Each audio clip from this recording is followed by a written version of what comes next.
Gene Roddenberry's 100th birthday. My bad. All right. 100th birthday. And this is the guy. Sorry to switch gears like that on you, Shane. I just I didn't know of a better segue. No, it's probably good. We'll probably never air that other segment other than to our members only. Yeah. Listen, real quick. That will only ever be here.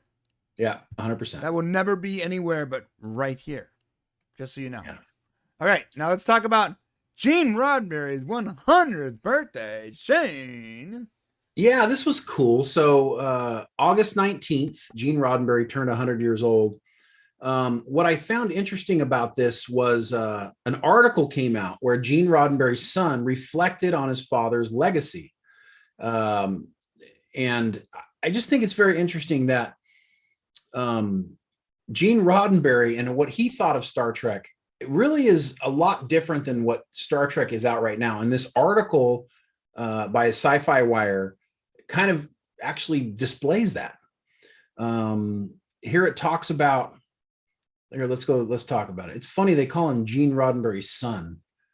It'd be cool if you just called him by his actual name. Yeah, right? What is his name? That is so silly. Here, I have it right here. I have the actual article. It says, it's not in the article. It's Gene Roddenberry's son. Gene Roddenberry's son. Jeez, come on, guys. That is so sad. What? His name isn't in here? I believe it's on the top of my head. All right. Well, we have to clearly give this guy some. We have to give this guy. It's Rod Roddenberry. Rod Roddenberry. Rod Roddenberry. On this show, you get a name, sir. You know what's funny is I wonder if Gene was like Rod Roddenberry. That sounds cool. Rod Roddenberry. So what is this interesting about? It says here his father wanted Trek to be inspirational. So that's probably the most important thing. Of course, Gene Roddenberry passed away in 1991, shortly after Next Gen had been out for a few seasons. Right. And a lot has happened since then. So Rod Roddenberry, he's actually consulting on a lot of the current Trek projects right now. Right. So they ask him, his thoughts. Of course, they don't have to do anything he says, but they should. But he's definitely involved. Boy, they should be. They should. Well, and I don't know if Rod would really. I don't know how much, because he doesn't want to speak for his father, but at the same time, this is actually a pretty good story. So he says, I've heard this story, but my father, towards the end of his life, probably in the late 80s, he didn't go to conventions too often. But when he did, there was one time, apparently, he went out on stage. He stood there, folded his arms with a smirk on his face, looked across the room and said, yep, just the way I planned it. And I guess that was his humble way of saying, how the hell did this happen? Roddenberry was very proud of Star Trek and the fans. And he thought that was amazing. He said he can only speculate what his father would think. But when he was alive and Star Trek was being made, he was very protective and critical of it.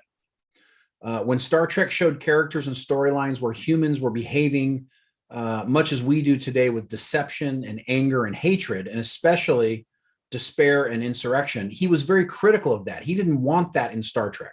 Sound familiar? All right. Yeah. He wanted Star Trek to be inspirational. He also wanted the audience to see different points of view. So like we did with the guys with a half white face, half black face, and then half black face, half white face in the original series. Well, to everybody else, they looked the same, but to them, they were, and it really dealt with our racial problems of the time. That was so genius too, because really, unless someone goes, oh no, the black is on one side and the white's on the other. You just look at these two people and like, oh, they're from the same race, same exact, everything's the same. That was such a genius way of putting that. Right. Yeah. And I think so too. And so Roddenberry had this kind of eternally optimistic look at the future. And what we're getting with a lot of new Trek right now, Picard season 1, the first several seasons of Discovery, is it's very dystopian, very negative, very not optimistic about the future. And I think that's probably where if Gene was alive today, it would be like, hey, this is not what Star Trek is supposed to be for the future, you know. And a lot of people wanted to bring more of the reality of the current times. They wanted like what we are currently going through and kind of this weird dystopian feelings like our government is going through right now and society. And they wanted to apply that to Star Trek, but that's not what Star Trek is all about. No. And so it's interesting to have him come through. Now, this is very interesting. It says here, what they asked Rod, what is he like? Right. And he says he's a Next Gen fan and he likes the current season 3 of Discovery. He says, but he's a huge fan of Pike from season 2 of Discovery. Nice. Right. Anson Mount and the way he portrayed Pike. We've got the new series coming out, Strange New Worlds, which is starring him. It's going to be an ensemble cast, but I was just so impressed with his portrayal of not just Pike, but what a Starfleet captain should be. I'm excited to see that.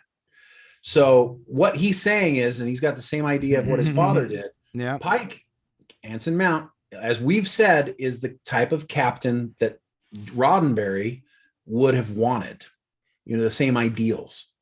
So that's what Star Trek should kind of look for going forward.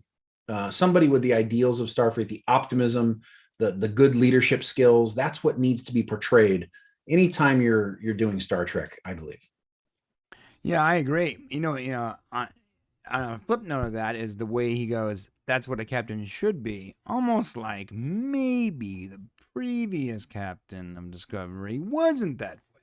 Perhaps, maybe, I don't know. No, you're right. Yeah, I don't know. It's been an interesting start to the new Trek.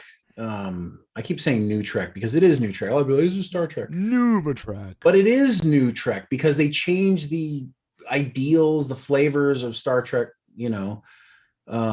So once they start getting it back on, then I'll just call it Star Trek again. Yeah. One time I searched New Trek and it autocorrected to Nude Trek. And let me tell you something, that's a weird rabbit hole. You ever want to see a Patrick Stewart lookalike completely nude? It's out there. Exciting. It's out there. Having sex with a Klingon. All right. Well, let us know what you guys think about Klingon sex in the comments. Sorry, I'm not going to be able to get that out of my head. In the comment section below. That's not leaving my head, bro. Dude, you know what didn't leave my head for days when we were talking about how many appendages Klingons have. Remember that? Thanks for watching. So to see the full conversation, become a member of the Popcast family. Use the link in the description below or go to our channel and click the join button. Select your tier and we'll see you at the next show.